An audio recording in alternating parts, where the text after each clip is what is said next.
Hi, present perfect or simple past? How do I know which one to use? This is Susan Broder from Speak Languages and Travel the World, here to help you improve your English with minimum effort and maximum benefit. Now, the present perfect and the simple past are rather tricky. However, there are some quite strict rules which will help you easily distinguish when to use them. So, sorry, a little traffic to pay attention to.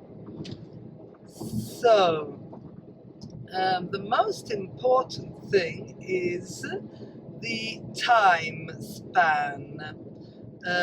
So when this takes place. So if it's something in a period of time which is completely finished, and it's usually indicated by words like yesterday, last week, last year, last month, ago. These are all words which indicate something which is a period of time that's completely finished.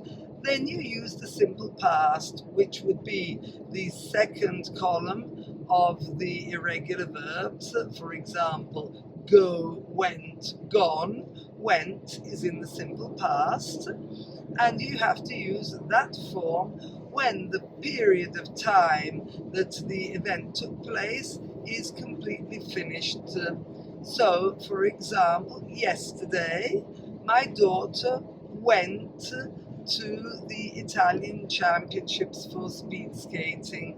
So she left the house and she arrived in the evening. But because everything happened yesterday, we are using the simple past. Instead, today, I've taken my son to the airport.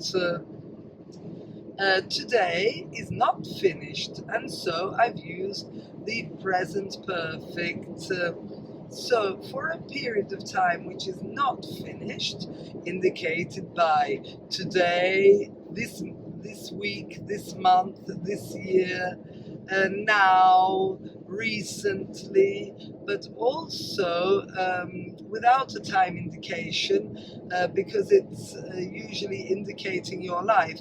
For example, have you ever been to New York? From the moment I'm using ever, I indicate ever in your life. And because your life is still valid, then until you die, let's say, then you use the present perfect. There are a few words which also help you understand. For example, I could also say I've just taken him to the airport. So just, not yet, or already are also words which are used with the present perfect. So I could say he hasn't departed yet because his flight leaves soon, but he's already done the check-in. So just, already, and not yet are always followed by the present perfect. Now, let me give you a couple more examples before I go into a few more specifics. So, for example, yesterday I ate a pizza, but I haven't eaten anything today. Because I haven't had the time. So yesterday simple past, today present perfect. Now in reality, sometimes you can use the simple past also with not today, well, also with today, when the activity that you did is always at the same time. For example, I usually have breakfast around 7 a.m. Now it's 9 a.m. and I could say I didn't have breakfast this morning. Now it's still morning, but because my typical breakfast time has passed, I could also use the simple past. Or if the postman always comes at 8 and it's 9 o'clock and I check the letterbox and there's no post, I could say the postman didn't come today, even if today is still valid. But because he either comes at 8 or he doesn't come at all, I can actually use the simple past because his arrival time is out.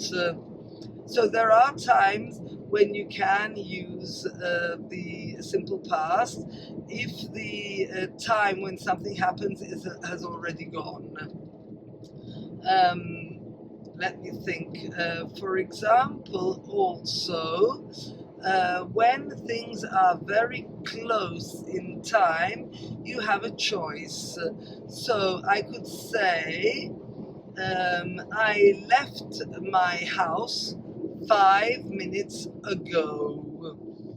So that's a simple past because I've used ago, and it's something that's already happened, so it's finished. The time span in which I left my house is finished, so I left my house 5 minutes ago.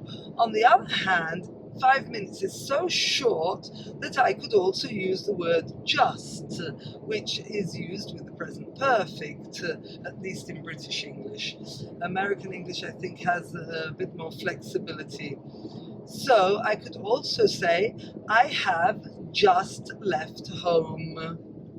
That's the other possibility. I have just left home. So in reality, the most important difference on when to use the present perfect or the simple past is the lapse of time in which it takes place.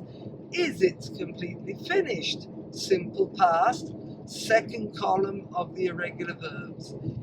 Is it still in a period of time which is running, which hasn't finished, like today is still today? Then you use the present perfect, which is formed with the verb have, and the third column of the irregular verbs, the past participle. So I have finished explaining this grammar point to you, and I hope you have understood. If you have any questions, please write them down in the comments box below, because it is a tricky subject and I'll see if I can answer them for you. Meanwhile, if you haven't already, please subscribe here to my YouTube channel, and see you again in the next video. That's all for today. Bye!